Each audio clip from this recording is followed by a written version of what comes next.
दर्द बड़ी होला, दिलवा सोचे न समझे ई प्यार काहे होला। दर्द बड़ी होला, प्यार काहे होला। डीजे उमेश सुखीपुर बाजार। दर्द बड़ी होला, दिलवा सोचे न समझे ई प्यार काहे होला। दिलवा सोचे न समझे ई प्यार काहे होला। दिलवा सोचे न समझे ई प्यार काहे होला। जब रूठला यारवा, जब रूठला यार तो दर्द बड़ी होला। दिलवा सोचे न समझे ई प्यार काहे होला।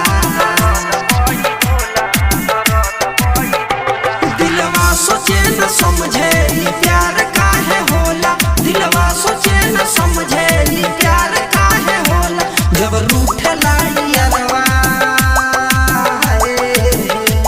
जब रूठला यार तो दर्द बड़ी होला।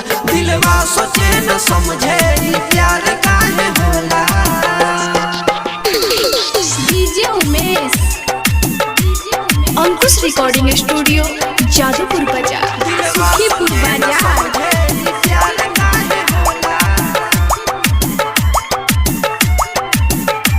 दिलवा सोचे न समझे ई प्यार काहे होला।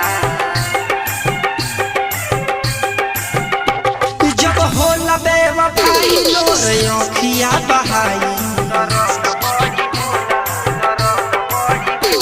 जब होला बेवफाई लोर आँखिया बहाई। मिले नाही कतही दर्द दिल के दवाई।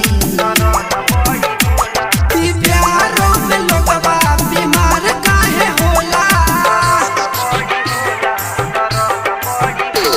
ई प्यारों में लोगवा बीमार काहे होला। जब रूठला यारवा, जब रूठला यार तो दर्द बड़ी होला। दिलवा सोचे न समझे ई प्यार काहे होला। डीजे उमेश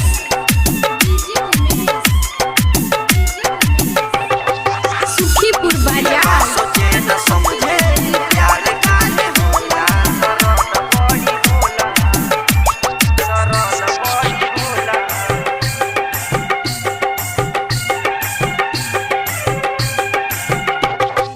याद जब आवे तो फूट फूट के रोई।